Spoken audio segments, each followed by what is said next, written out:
Piotr, I see them. Hurry! I can't get my foot out. Come help me.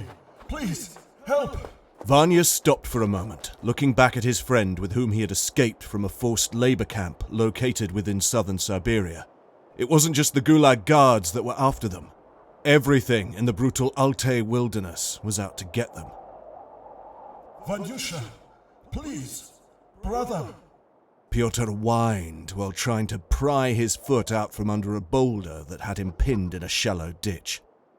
Vanya could see a few torches between the trees well behind him, and coming closer. They had already lost a few brothers on the way. He and his friend were the last ones to escape the grasp of the angry guards, out for blood. If only they could get to a secret cavern in the mountains located just a little further, the two of them would be safe. Still on the run, but safe from the suffering they had endured for years. My ankle is shattered. Come, help me move this boulder. I can't do it myself. Vanya made a couple of steps back toward him when he heard the squeals of Dmitri, the single prisoner left alive from their group and leading the guards toward them. Potentially leading them in the direction of the cavern, the hiding place spoken of in legends, the safe haven the escapees were searching for. He froze, looking at Pyotr with tears in his eyes. I'm sorry. I'm so sorry, he said, then ran away, leaving his friend to be found by the worst enemy he could imagine. A few minutes later, 5 men arrived at the spot, finding a bloody mess of a corpse instead of Pyotr, lodged in a little ditch between the frozen ground and a boulder. He had grabbed his makeshift knife and stabbed himself in the neck, just to avoid being brought back to the camp. The commander of the group scowled and looked over the sight with disgust. He ordered his 3 men to uproot the body and place it to the side so that they could pick it up easily on their return. I'm doing you a mercy, not making you do that yourself, Dmitri. You've been very cooperative. I hope you haven't changed your mind. Dmitri whimpered a little, seeing Pyotr like that. They were brought to the camp together, worked on the same farmland, learned in the same school, and were even in love with the same girl at one point. It was as if he was seeing himself in that ditch. No, he said quietly. I'll take you there. Vanya has no other place to go. What would make someone like Dmitri willingly give up his friends isn't something to be judged or scorned. For none can know the horrors endured on the hard grounds of Siberia, nor what was being held against him. In the grey of the Siberian sundown, he and the 4 guards were making their way toward the cavern, after Pyotr's body had been prepared for pickup. The commander didn't have orders to bring back the dead to be buried, but as proof that he did everything he could to bring them back alive, to keep a tally in their books as well. The entrance of the cavern was a mere crack in the jagged mountains, hidden between trees and shrubbery. Easy to miss if it wasn't for the small lake some 500 meters to its side. The 5 men approached the lean shore of the lake, which was frozen almost solid. The remaining waters beneath the ice, dark and secretive. Everything was silent, apart from the hoots of the snowy owls that hid in the surrounding forest. Dmitri paused suddenly. Why have you stopped? The commander snarled. Have we arrived? He grabbed his arm and squeezed it tightly, pressing the wasted prisoner close to him to look into his eyes.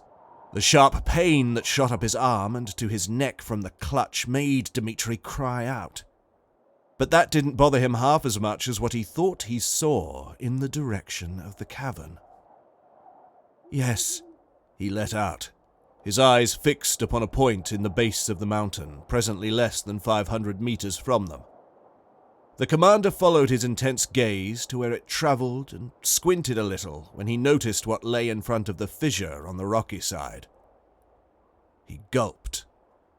"Move! Move!" He growled at his men and pointed to where both he and Dmitri were staring. He started dragging him after they had passed them, squeezing his arm even stronger to the point of breaking. The prisoner was squirming in the grasp and trying to fight him off, to turn away and run back to the dense forest where Pyotr had perished, and even all the way back to the gulag. Everything had changed in those minutes in which they were closing in on the entrance. The fissure rose high above some evergreen trees, the only way one would know it was there. Below that were decrepit shrubs and fallen branches, encircling a small plateau that was an extension of the shore. It was covered with sand. Bloodied sand. And on that sand lay another body. A husk of a body. The entire skin flayed clean of a man, and thrown out as if it were nothing but a piece of cloth. Deflated and wrinkled. "Vanyusha," Dmitri murmured. "What the hell is this?" the commander whispered through his teeth and let go of Dmitri's arm, letting him drop to the ground. He was stupefied. One of his men was retching at the side, his torch almost extinguished where it had fallen next to him. The two others were already backing up toward the lake, their light flickering away from the commander. Dmitri was on his knees. He didn't understand what went wrong. He was shaking. The commander was standing next to him, trying to control his fear and anger, both surging through him like fire. He was examining the scene, wondering how something like it could have happened, wondering how he would explain it to his superiors. The grey sky was illuminating the scene barely, and with the remaining torches leaving his field of view, he could only see bits and pieces of what was in front of them. His eyes travelled from the discarded skin toward the shrubs, where he caught a small glimpse of the entrance. Then it moved up towards the peaks of the high trees, tracing the ending of the fissure in the rock more than 5 meters above the ground. Just where it stopped, and only bare rock was visible, there was an inscription written in what the commander could only imagine was blood. His face distorted. He almost fell to his knees as well. He didn't know what to make of it. The words in bold, arterial blood above the entrance said simply, "Abandon all hope."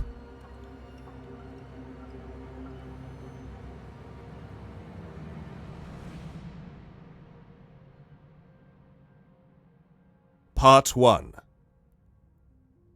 The Journey. Over 200 years later, humanity was much different than in the early 1930s, though certain traditions had remained from the ways of old in a few places around the globe.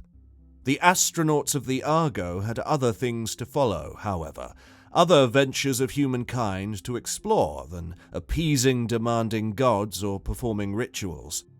They had been on a steady course toward an object past Neptune, itself moving in the direction of the furthermost planet of our solar system. For the past 15 years, the four had journeyed with the hope of making first contact. "Vittori, stats on approach." "Clear, Commander." The pilot answered. "Probably won't even need to engage thrusters to adjust our bearing. The Triton gravity assist led us perfectly in the desired course." "Good," Jordan answered, a faint smile appearing on his lips, which Vittori caught and returned. The mission specialist Watanabe wasn't smiling. She was listening to their exchange and looking out of the main porthole at the object that still remained a faint speck to the naked eye. She took a few notes on her tablet, then flung herself over to a console on the other side of the main capsule with balletic ease, possible only in 0G. The readings they were getting worried her, but she decided to keep them to herself before she would know for sure what the problem was. She and her ground control team already had their doubts, even before the Argo left Earth's gravity and sent the Argonauts on a potentially futile mission. But at least they got some amazing new data on the outer solar system. Data she was diligently sending back home, hoping that at least something would come out of the most expensive international collaboration in space of the early 22nd century. Their fourth and most elusive crew member was tucked up in the last capsule, or engineering as they called it, whispering sweet nothings to their nuclear fission generator, doing everything he could to keep it purring until they reached their final destination. It was on its last breath. He felt the pressure of responsibility for meeting Earth's first cosmic visitors even more than Commander Jordan could imagine. Liang, He heard his name over comms. are you gonna join us for dinner this time? A small celebration, isn't it? He turned the volume of the comms fully down and continued with his work. Liang was wasting away slowly, but he didn't care. It was just the way his mind worked. Hyperfocus doesn't need sustenance or companionship. It needs productivity.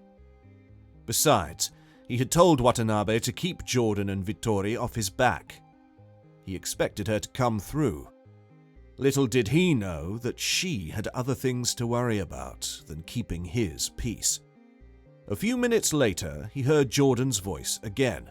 I expect you to answer me when I call on you. Liang turned angrily at the comms to see why they were still on, but he was suddenly faced with the commander's figure looming at the hatch, his legs curled up to his stomach as he was getting ready to float in. You can't keep doing this, Yao.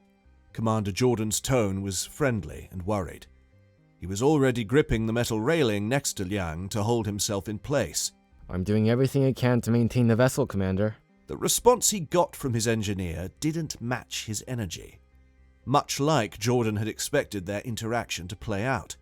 Do we need to have the talk again? He asked. Liang was staring into his eyes. Something in that expression sent chills down Jordan's back.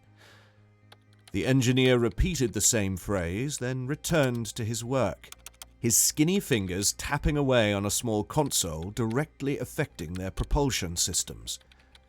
After watching him work for almost a minute without moving, Jordan gave up waiting for an answer. He had known Yao Liang for too long to act like he knew what to say to him to get him out of one of his funks or moods, which seemed to worsen as they were getting closer to the object. I'll send Watanabe over with some food. Don't turn her away, too. Jordan paused with his back to Liang and sighed. I don't want to have to order you to eat, Yao. Not again. He switched the comms back on before leaving engineering. Suddenly, Greetings, Argo. boomed over comms.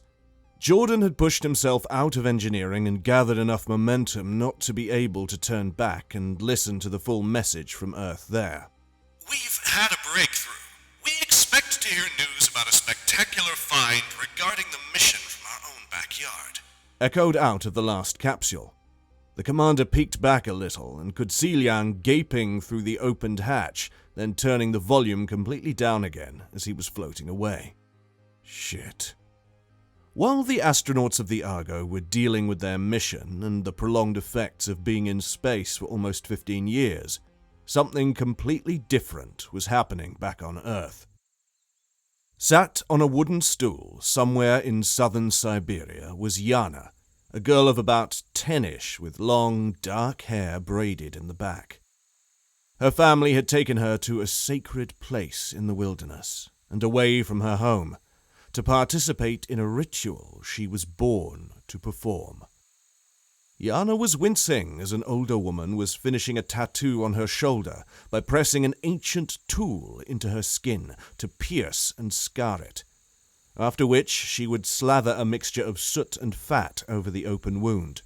The little girl's eyes lit up as a beautiful, tall woman entered the archaic yurt, which was built solely for this occasion. Mama! The woman smiled at her as she was grabbing a bowl of water and a few clean towels. Then she approached the tattooing station and kissed her forehead. Januszka. Her mother whispered with a soft yet solemn tone. Almost done. The girl was looking up at the woman, her eyes swelling with tears. Alyosha has your favorite horse ready, She added, and brushed off a few of the tears that ran down Januszka's cheeks. Has the anesthetic worn off? Does it hurt? The girl shook her head. What is it then, my sweet princess? The mother knelt at her daughter's eye level. The tattooist wasn't very happy to suddenly find herself face to face with the woman as well. She was adding the final touch to the piece, a griffin's beak that somehow fit perfectly on a stag's body with whirly Capricorn antlers. An ancient image that all of the maidens of ice had worn on their shoulder. What if I'm not the right one, Mama? Sweet princess. Something stirred in front of the yurt. The tattooist scowled at the woman, prompting her to leave them in order to check and handle whatever was going on outside. The girl turned toward the old woman and peeked down at her tiny shoulder smudged with black soot, fat, and blood. What if I'm not the right one? She repeated softly. The old woman said nothing in return. She wiped the gunk off the girl's arm with water, then pointed at the table where her mother had prepared an assortment of creams and antibiotics for her to use and take. The tattoo blackened against her glowing, youthful skin. It marked her for greatness. The message from Earth left a mark on the Argo. They were more than 4.5 billion kilometers away from Januszka, intercepting what they expected to be a spaceship from a distant civilization. And yet all of the excitement seemed to dim, and it was replaced by dread and doubt. So what exactly was the find? Watanabe asked. Have either of you heard about this before we left? Vittori was catching candy with her lips in midair. She was trying to distract herself and keep a lighter mood to the heavy conversation they were having. No, Jordan replied. Even if we knew about it, even if they found something there, how would we know it was the same civilization? Vittori eventually added. How would we know that it wasn't just some human settlement? Remember back in the day when they thought the pyramids were built by aliens? She snorted a chuckle and crunched into a sweet with her front teeth.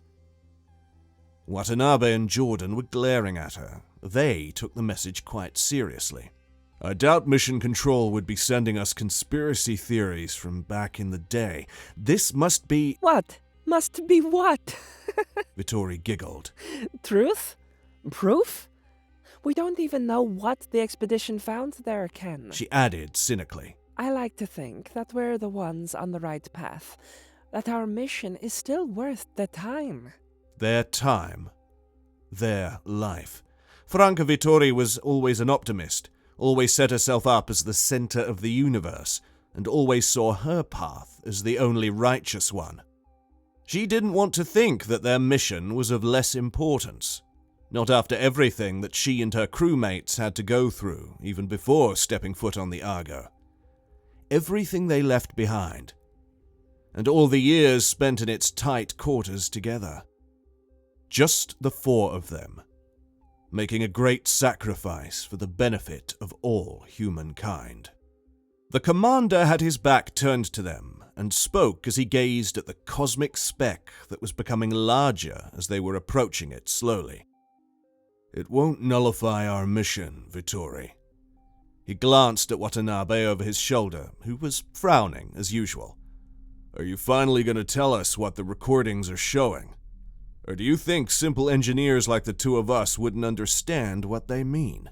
Vittori was confused by his question and stopped eating her candy, scanning him and then Watanabe, unsure about what she had witnessed.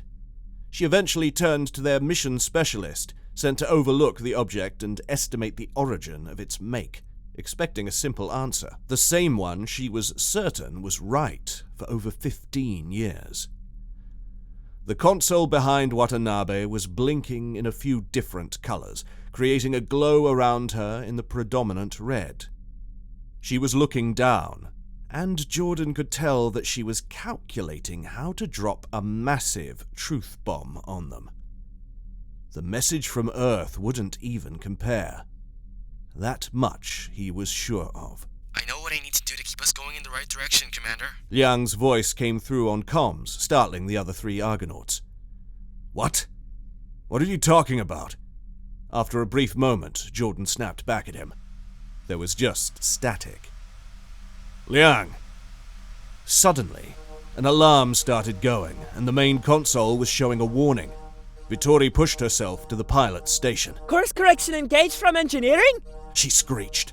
Liang! What are you doing? As the alarm was echoing throughout the entire ship, Jordan was already pushing himself toward the last capsule. He could already tell that the internal hatch was sealed. Watanabe was stunned at first, then followed after the commander. She knew Liang was in a fragile state, and yet she still told him what her readings of the object were, before telling the rest. She thought this was her doing, and that Liang's behavior was directly influenced by her revealing the secret. How would she tell the others, she thought? How will they handle what was about to unravel, because she didn't know how to communicate the single most important part of their mission? There wasn't a need for revelations back on Earth in front of Yanushka's yurt. Everyone that was there knew why they had gathered in the middle of nowhere in a secluded region of Siberia, nestled between the borders of Russia, Mongolia, and China. They were all there for her, to send the Maiden of Ice on her journey which would either make or break her as the shaman who speaks to the gods. The one of greatest importance, not solely for them, but the entire world as they believed. There she is. Alyosha announced her exit from the yurt. He was her older brother by a decade, and was proud to show it as he stepped closer to the entrance and gently took her hand to help her out. Their mother was standing next to Yanushka's horse, a black gelding with a sole white streak on its snout, adorned with a harness made in full after the designs that had stayed with their people for countless generations. She waited for her children to approach her, mount their horses, and leave the safety of her watch. However hard she tried, she could never convince the elders to let her ride with them to the sacred place of legend. Such was not the way. But nor was galloping through the wilderness on horseback anymore. For almost 2 decades, her people hadn't lived in the same way as their ancestors did. They had changed most of their ways and were a little too accustomed to living in cities, enjoying the modern environment, than the wild and mountainous spaces of southern Siberia. Don't worry, Ivan said to her as he was coming to inspect the horse himself. She's in good hands.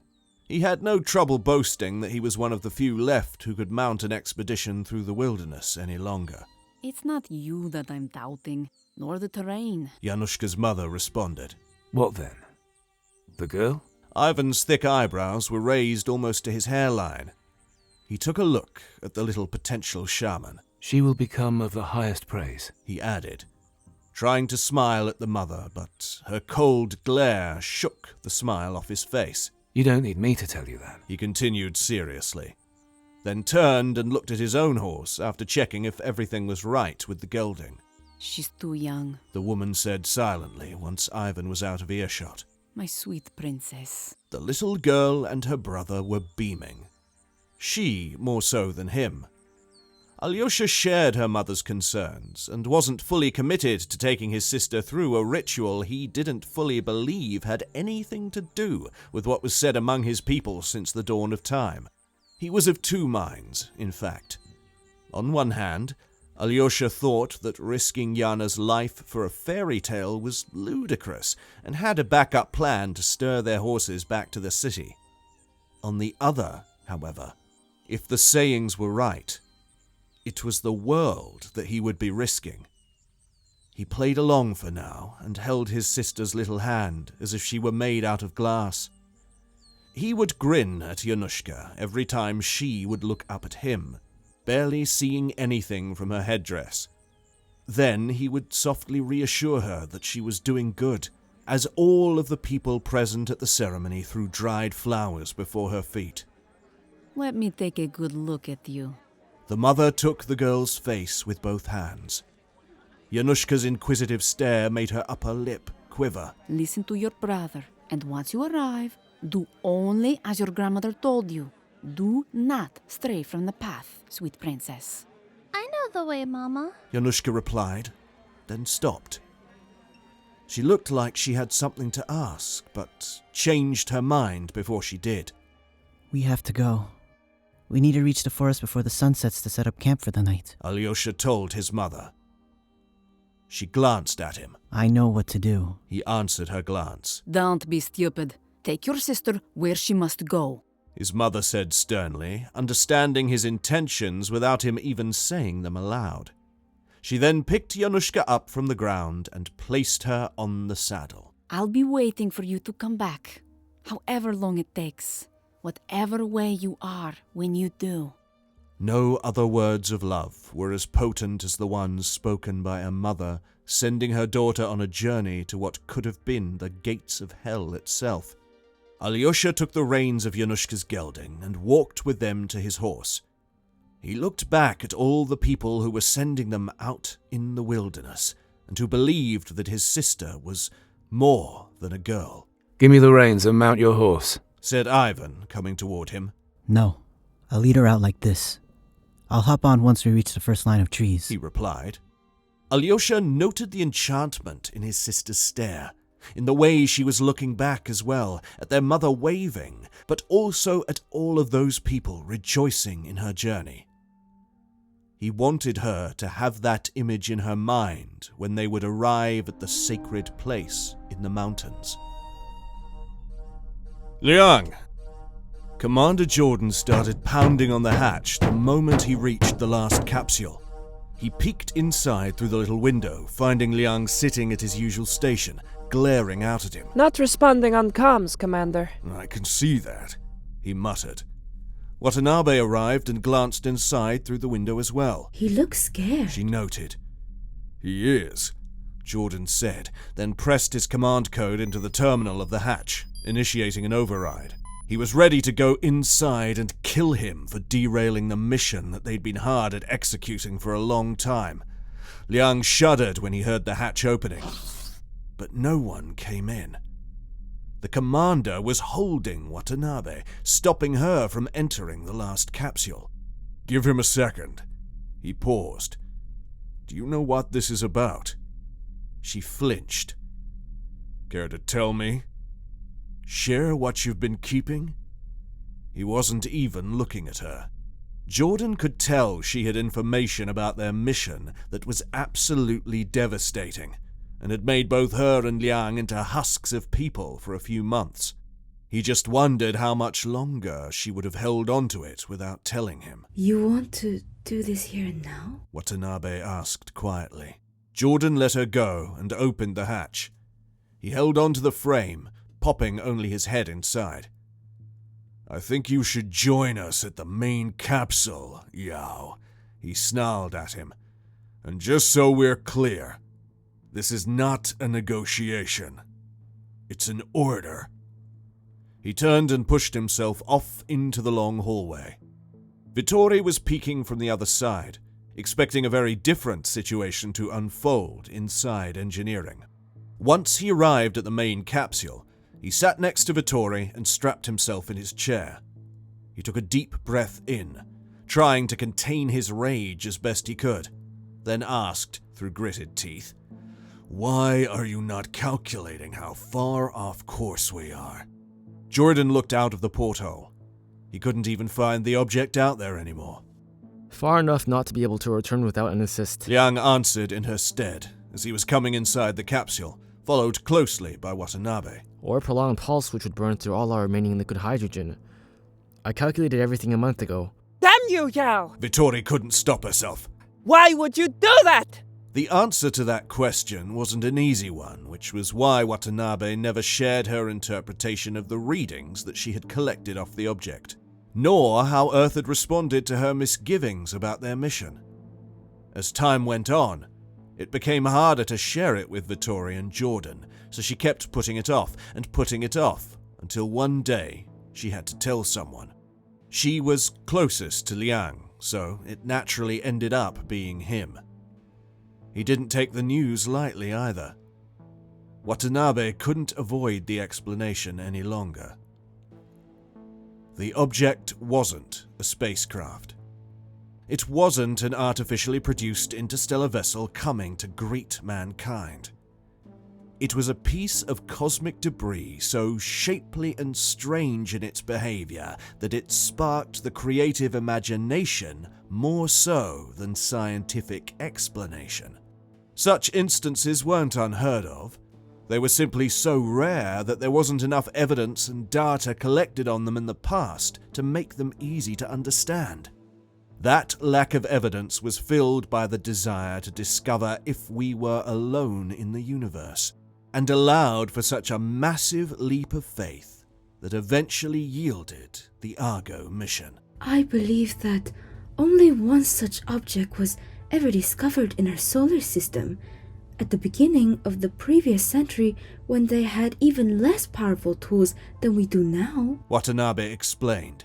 They called it Oumuamua, which means scout. She paused. They also thought it might have been alien in nature, but eventually realized it was just a rock.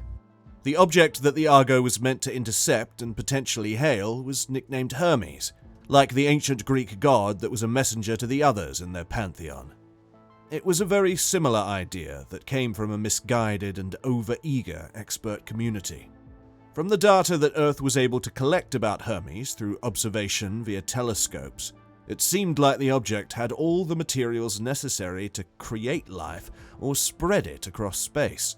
This led many to believe that Hermes was actually built by an ancient race of beings that created hubs of life wherever they went in the vast cosmos, and that they were now coming back to meet their creation. To answer your question more specifically, Franza, Yang eventually decided to join the conversation, thinking that Watanabe had set the foundations for his own explanation sufficiently. it was the only thing I could do to keep us a valuable research vessel. I am the one that makes the decisions here, the commander scoffed, unsure of what else he could have possibly said. Doesn't matter who makes the decisions out here. Ken, Liang returned. there's only the four of us. No one else.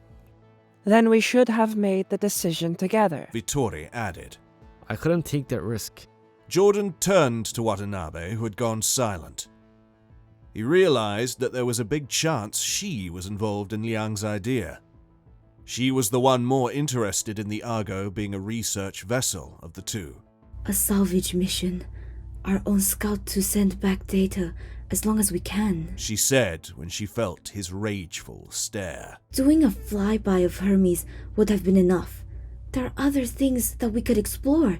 Things that the Argo could get to even after we... Suffocate, This was always a one-way trip, Ken. Liang concluded.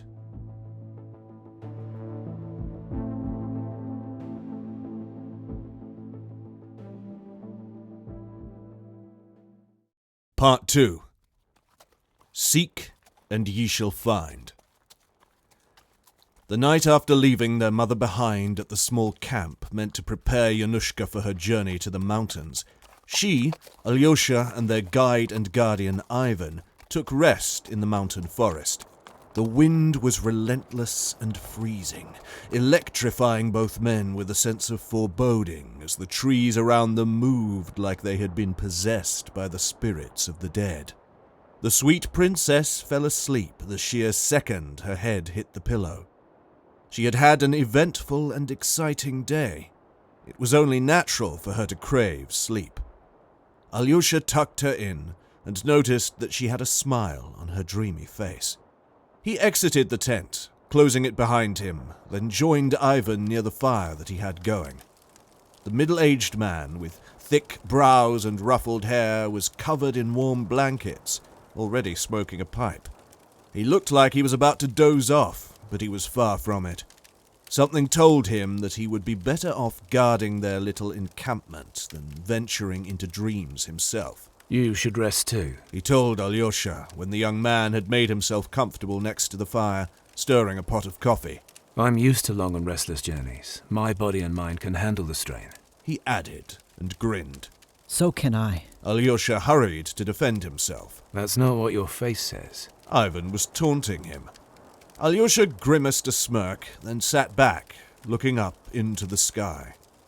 The peak of the mountain they were meant to reach the next day could be seen behind the evergreen trees. Both were silent for quite a while, listening to the wind and the crackle of the fire. The young man was trying to decide what he was going to do, where he was going to take his little sister. Once the sun came up, they needed to move fast in whichever direction he chose, whether following the path of the shamans up the trail that led to the sacred place, or back in the city to the comfort and safety of their home. He was struggling. He couldn't rest even if he wanted to. Escaping Ivan if he chose the second option would have been a bit of an issue. He considered putting a sleeping powder in his coffee, but realized he might need him if he decided on the first option. Eventually, it got so cold outside that the only decision he was able to make that night was to leave the fire and hide inside the tent from the wind. Nighty-night, Ivan said to him when he stood up. Good night, sir. I'll wake you up at dawn. It's a long way up that mountain. Ivan turned to look at the young man. And boy, he added before Alyosha entered the tent, don't pay any mind to the voices out here. That's just the old ones whispering to their messenger. Their words are not meant for you. Alyosha froze for a moment and looked up at the mountain peak again. The trees below it were shaking from a strong gust of wind and caught his attention. He could have sworn that there were dozens of eyes looking at him from behind the swaying branches. Must have been snowy owls, he thought, since he could almost hear their faint hoots in the distance behind the sound of the wind. Once he went inside the tent, the fatigue of the journey overtook him, and he immediately fell asleep. There might have also been a bit of sleeping powder that Ivan had put in his coffee, as he wanted to do with him.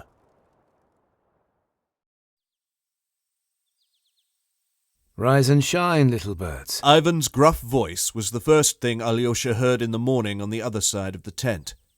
He had missed his opportunity to take Yanushka back to the city. There was no escaping now. No turning back. The young man turned to his sister to wake her and saw that her eyes were already open. Good morning, he said. Did you sleep well? I had a dream. She answered with a gloominess to it that didn't become her. Her smile had faded. Get up. Time to start our trek. Ivan called on them from outside again. 4 people, floating among the stars, were trying to reach the sacred place. The girl added. But they all died before they could reach it. Alyosha couldn't help but feel a little concerned about her dream, thinking that it was a show of the enormous stress she had been put under, the burden she was taught to carry on her little shoulders. Come on, Ivan called out again. We can't keep them waiting any longer. So this is it? Vittori asked Watanabe. This is all there is to it? Yes, She replied. this is all there is to it. They were looking at a composite image of the object, rendered by their computer over the last month, compiled from the many images their onboard infrared telescope had taken. The thing was indeed simply a piece of rock, ancient debris that got lost in the universe and made its way to our solar system. It was abundant with the same minerals most commonly found in space, showed signs of interstellar travel that went on without much drama, apart from the tells of its shape that spoke of its violent birth. There was nothing special about the astronomical object, or even how it got there. Vittori opened up a box of candy and began shoving them in her mouth. Christ. she murmured with a mouthful of sweets. I've already sent the images to Mission Control, and the rest of the data. Watanabe said, lamented almost. They will be turning to its little telescope to scan it further. Can't we do more? We're here. Not even if we changed our course. Watanabe answered coldly. Liang and Jordan were staring intently at each other, almost like they were having a conversation with their minds. The commander was beyond angry, beyond killing him, beyond anything, really. He could hear Vittori and Watanabe speaking. He understood what they eventually ended up finding. His brows tensed as he thought about his life caught in a scenario he didn't expect to end like this one. Should we even wait? A question left his lips before he could process its implications for himself. Watanabe heard him and turned her head around to see if he was being serious. She couldn't tell. We have oxygen for a few more months. Liang said. Food and water for the same amount of time. Maybe a little less. I'm not exactly the best person to gauge that. He laughed a little at his own expense. Jordan raised an eyebrow. That didn't answer his question. Vittori gulped. She would never consider such an option. The longer we're active on Argo, the better results we can send back home. Watanabe commented. We'll be the first humans that have reached so far in our solar system. That must account for something. They all thought that they would go in the history books for a completely different reason. One that had meaning and purpose to it, that was latched to an expedition greater and more important than all of them. One that wasn't just a failed mission and an achievement by accident. A few more months, Jordan mumbled. Liang couldn't comfort him even if he wanted to. He had had more time to think about their predicament, but it didn't feel enough to help him cope. He shot a glance at Watanabe and thought he could sense the same feeling in her. She was silent also. What more could she have possibly said? Even if she had doubts about the object before they took off in the Argo some 15 years ago, she wasn't prepared for the reality of her doubts materializing in such a cruel way. Though a part of her was happy to be where she was, space was still an exciting place, and she had always wanted to be among the stars. Huh. Vittori exhaled and all looked at her. Can you believe that now I'm hoping they find something back home? She chuckled. None of them wanted to believe that we might be alone in the universe. However, not all hopes can be granted. As the last blow to their morale, a final message arrived from Mission Control back on Earth. Greetings, Argo. It said solemnly. We regretfully inform you of some additional bad news. Our expedition to Siberia had failed. Nothing was found there. It seems that we have to continue searching. You will be remembered at... Liang turned down the volume of the comms fully, and all four of them sat in silence for the longest time. Watanabe was the only one still looking at the composite image of Hermes, the interstellar object they were there to explore. It had remained open on her console. She thought it looked magnificent. Vittori was still chewing on candies. However glum the message from Mission Control to the Argo had sounded, there was one more expedition within the wilderness of Siberia that wasn't over yet. Though that one also wasn't devoid of its share of shock and horrors.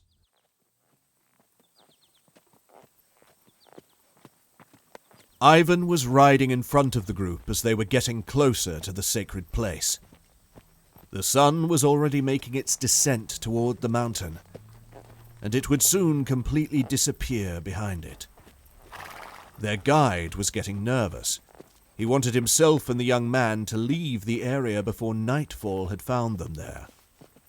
Ivan kept turning back and staring at the siblings in disbelief because the two of them were whistling as they rode. He didn't understand that it wasn't out of any kind of happiness or excitement, but to calm their own nerves. The older brother would always do that for his sweet Yanushka when she would get scared at night or was in any kind of distress. He also didn't want her to think or talk about her dream again. Alyosha, Ivan called from the front. Would you join me for a moment? He didn't want to leave his little sister behind them, but he still spurred his horse and galloped fast to meet their guide. Yanushka kept on whistling in the back and looking around at the dense forest through which they were passing. It already looked quite dark, and the shaman trail was almost disappearing from view below their feet. The distant hooting of the snowy owls was ever present, and she would every once in a while imitate their nightly calls. Is something wrong, Ivan? Alyosha asked immediately. Are we lost? Lost? Not in the slightest, boy. He paused as he continued riding, annoying Alyosha a little. What is it then? I didn't tell you before, but there was something that happened last night at the encampment. Ivan said, side-eyeing Alyosha to check for his reaction, annoying him even more. Must I ask? The young man growled. He didn't appreciate Ivan's personality that much. As I was sitting next to the fire, Ivan continued, I felt a little drowsy, tired from the day's trek through the mountain forest. But because I promised your mother that I would protect the two of you, I realized that I must quickly wake myself up to continue my vigil of the encampment. I had also felt something strange. Alyosha rolled his eyes and Ivan noticed, pausing for a moment without finishing that particular thought. I stood up to shake my legs and feel the cold air away from the fire when I saw it. Yanushka. Yanushka? She was tottering towards the trees like she was sleepwalking. I called out to her once, but she didn't turn. I had an awful feeling. There were dozens of eyes looking at me from the trees she was approaching. Snowy owls, I thought, but they didn't look like the eyes of a bird at night. They didn't shine like that. Ivan stopped talking for a second, and both turned to look at her. Yanushka was still whistling and smiled when she noticed them looking. Not a minute passed and I ran to grab her before she would enter the dense forest by herself. I kept calling and calling as I was running, but she must have been sleeping because she didn't turn once. Yanushka hooted from the back and both turned again. She pointed toward the trees. Ivan and Alyosha looked around for what she was showing, though they didn't see anything. Have they left? I asked myself. Are they out searching? Calling to her? He shuddered. Alyosha was mute, waiting for the ending of the story, and Yanushka was still hooting and whistling from the back. I managed to grab her and bring her back to the fire, and not even that woke her. Ivan said in shock. I've never seen anything like it. Sleepwalkers usually snap out of it when you shake them, and I was running back with her in my arms. To think about what would have happened if she got lost in the forest before we even arrived. Abandon all hope! Yanushka yelped from the back, and the two of them suddenly realized that they had reached the final stage of their journey. They had arrived at the small lake that marked the way toward the sacred place of legend where they were supposed to leave Yanushka. The waters were dark before them and still unfrozen from the winter cold. The lean beach surrounding the lake was outlining almost a perfect circle with a singular line reaching out of it, as if to point in the right direction, directly across the lake where the mountain lay. Yanushka galloped toward them to take a better look at the lake and what was hiding in the shade of the mountain. Stop right there! Alyosha screamed at her. Don't move 1 more meter! He could see what was there, and he didn't want her to witness the gruesome sight as well. Ivan was gaping at the foot of the mountain. A man not usually at a loss for words, he suddenly had nothing to say. You have to stay here with her. Alyosha whispered to him. I'll go check out what happened there. I know what happened. Ivan mumbled. His jaw chattered a bit. Alosh. Yanushka whined from the back. Her view was obstructed by her brother and their guide. What is it? Stop it, Yanushka. And stay back as I said. He scolded her and then turned to Ivan again. I'll be back as soon as I can. You mustn't let her see.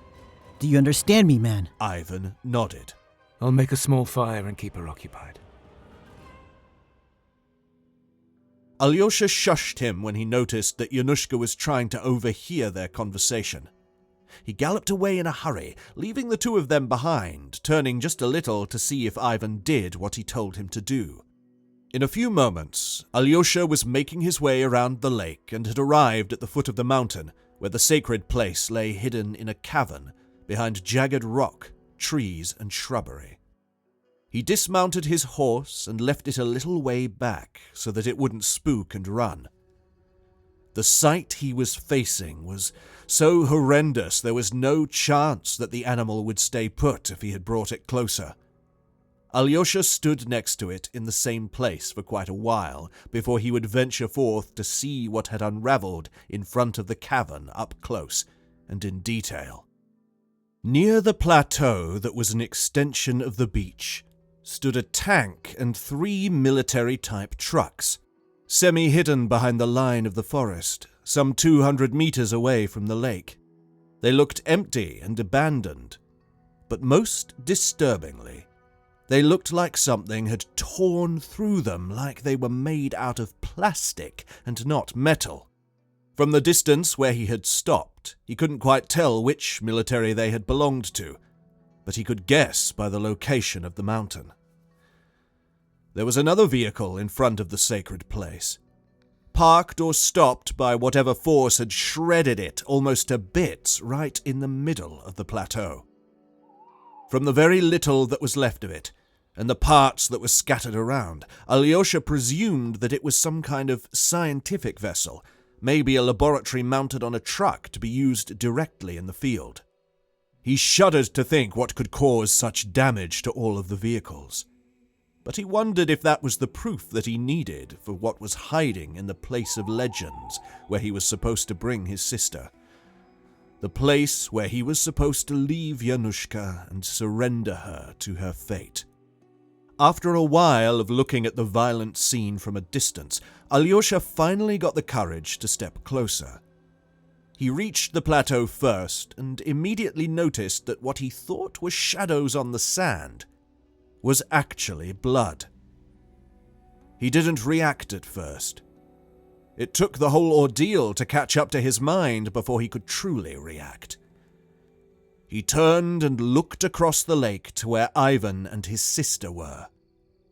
There was a fire going already, so he knew they were all right. Alyosha was very confused by what he was witnessing, but remained cautious of his surroundings, careful not to face whatever did all the damage that was around him. He listened intently, his senses heightened. However, all that he could hear were his footsteps in the sand, and the distant hooting of the owls. The wind had stopped after days of howling across the entire wilderness. It was eerily quiet, which rattled him even more. Once Alyosha came up to the front of the destroyed scientific vehicle, he was done. He retched and stepped aside again, looking in the direction of the fire to make sure his sister or Ivan weren't seeing him. He had found the source of the blood that he was stepping into while examining the scene. It was revolting. Between the vehicle and the shrubbery that was hiding the entrance of the cavern lay a pile of bodies, or what he thought were entire bodies at first glance. Upon closer inspection, he realized that what he was seeing was even more gruesome than that. He couldn't bear it for much longer. He knew he shouldn't even search for survivors. There was simply nothing there to find except skin. With the final ounce of courage he had left in him, Alyosha stepped closer to the entrance, which he found by following the fissure high in the rock toward the ground. Abandon all hope. He whispered, then retched again. How will I bring her here? How will I leave her? He whined. But at that moment he understood. Alyosha finally grasped the reason why Yanushka was needed, and what she represented. He remembered his grandmother's words and cursed himself for not believing her. It was only the Maidens of the Ice that stood between humanity and whatever was capable of doing such ghastly violence with such ease. They were the only line of defense between the world and that which hid within the bounds of the sacred place. Alyosha knew what he had to do. There was simply no other way. Epilogue. Somewhere beyond Neptune, the Argo drifted into the void of space. It had barely any more energy to send back the data it was receiving, but the automated systems kept going as long as they could. Eventually, the distance from the sun had allowed the coldness of the cosmos to begin engulfing it and rendering its systems useless. All of them went, one by one, until nothing was heard from it again. Every once in a while, one of Earth's telescopes would catch a glimpse of the ship, and it would make headlines around the globe. 4 names were printed and reprinted, spoken of and remembered. 4 Argonauts were respected and adored, not for the mistake that was made in their mission, but for the knowledge they had given the world. As cold and lonely as space seemed without cosmic visitors to greet our solar system, there was still something magical about it. No sacrifice was greater than to bring that magic back home. And there, back home, somewhere deep within southern Siberia, Alyosha was saying goodbye to his little sister. After he had discovered the horrors that had befallen the expedition sent to the Cavern of No Hope to establish contact with those who hid there, he had galloped back around the lake to take rest next to the fire that Ivan lit. They would stay the night by the lake, whistling and hooting, the 3 of them, waiting for the dawn when Yanushka would take the final leg of the journey by herself. They were lucky to have her with them, for without the little shaman, neither of the men would have survived the night.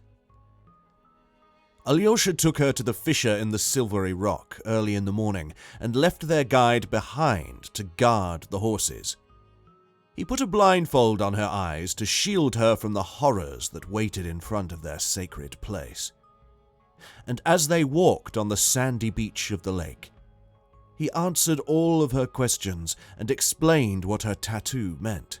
To keep me safe? Yanushka squeaked in her little voice. From what, Alosh? From everything, sweet princess. From all the dangers you might encounter, from sickness and evil. Most of all, it's there to protect your heart, just like it did Granny's. Do you have a tattoo? She asked. Of course not. I'm not a shaman like you. He chuckled. What will protect you then, Alyosh? You will, Yanushka. You will protect me. The girl laughed because she didn't fully understand what her brother meant by that. Nor did he grasp why only one person in the entire world could protect it. If he would have considered the old tales that he had heard as more than just fiction, however, he would have realized that there was some truth to them. He would have understood what made Yanushka special. It wasn't magic. It was the ingenuity of the same creatures that once upon a time found shelter on a little planet in a solar system far from their own, and spawned life there to keep themselves occupied. Until that time came when they decided to retreat to the depths of the earth and consider only the meaning of life in the vast universe.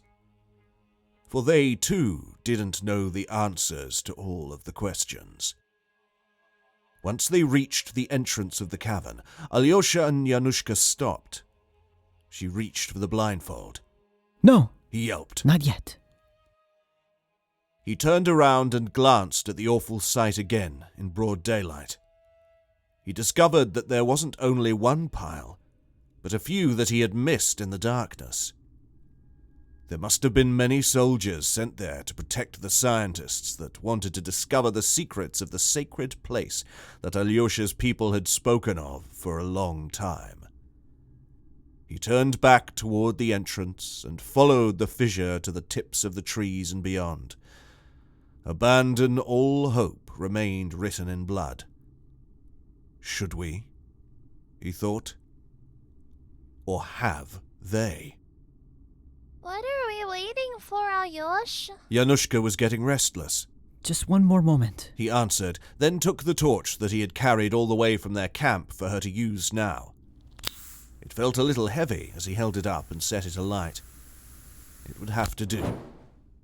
He was told that batteries wouldn't work inside. He knelt next to Yanushka and gave her the torch. Can you carry this? It's heavy. What is it? Light to show you where you need to go. Can I take this off? She tugged at the blindfold again. No, Yanushka, not yet. Alyosha took her hand, and they both stepped toward the cavern. He was risking his life by taking a few simple steps, and he didn't even know it, though at that moment he might not have even cared. Take a few more steps in front of you until you stop feeling the sand beneath your feet. Alyosha said after he had stopped just in front of the cavern. He glanced inside just enough to know what he should tell Yanushka to do, and to make sure that there even was nothing to walk on once she would enter. When you reach the rocky ground, you can take your blindfold off of your eyes, he said and paused for a bit. But Yanushka, you must not turn back. You can't turn back to say goodbye. Do you understand? I understand, Alyosh. He looked at her one more time and kissed her forehead. That one was from Mama. Yanushka giggled. Remember, she'll be waiting for you. Now go. Alyosha pushed the girl a little so she would start walking. Yanushka was already tugging at the blindfold. Now, Alyosh? She called out. Can I take it off now? There was no response from her brother. But there weren't any other sounds either. It was even quieter inside than it was in the forest the previous night. Yanushka couldn't even hear her footsteps. She walked a little further before she would take off the blindfold than what Alyosha had told her, fearing that she might do it too soon and that he would scold her for it. She felt like she had opened her eyes for the first time. She was scared and wanted to cry, barely keeping her promise that she wouldn't turn round to look for Alyosha. Yanushka found herself in a place like no other on Earth, or any other corner of the universe. This was the only piece of home they had left. Yet it still felt familiar to her as she walked and walked deeper beneath the ground, into corridors that were getting smaller and tighter, darker and with less air. Suddenly, Yanushka heard whistling coming from an echoey chamber in front of her. The whistling held the same tune she and her brother shared always, but there was something odd about it. Like it hadn't issued from human lips. She hurried her step until she reached the chamber where the whistling was coming from, and without a doubt in her mind, entered it. Yanushka. She heard her name echoing many times in a voice she couldn't recognize. You know me? The girl asked. She was trying to find out where the voice was coming from, illuminating the path in front of herself with the torch. Yanushka walked for a long time, not seeing anyone, yet hearing her name being called out from the darkness of the chamber, over and over again, in a voice so sinister it would make a grown man cry. Yanushka! The voice was suddenly very close to her. She shivered and wanted to cry again, but held back her whimpers and tears. The little shaman visualized the fresh tattoo on her shoulder and kept that image in her mind. Not the crowd at the camp, or her mother waving, not even Alyosha. She only thought of the stag with a griffin's beak and Capricorn antlers. Then, she opened her eyes. Yanushka! The voice repeated one more time, then stopped completely. Everything went dead silent. She couldn't even hear her own breath. The girl looked up and at last saw the creature that was speaking to her. How do you know me? She asked again, this time without fear. Suddenly, the creature began moving toward her, breaking out of a leathery film that covered its body and affixed it to the walls of the chamber. Behind it, 2 more appeared, then 5, then endless creatures, the likes of which she had never seen, breaking through what she thought were the walls of the chamber. They were all around her. Each one was uglier than the next. She frowned and held up her torch to the face of the one that was closest to her. It called her name again. Yanushka. How do you know me? She asked defiantly, angered almost that her request wasn't being met. I know everyone. Suddenly, Yanushka's torch extinguished, and she was left in complete darkness, with only hope to cling on to that she would one day see her mother and brother again. If there ever was another day for the human race.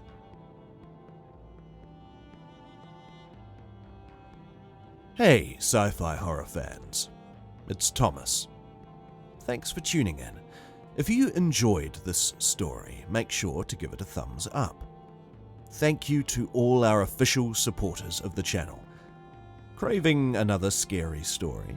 Click on that video on your screen.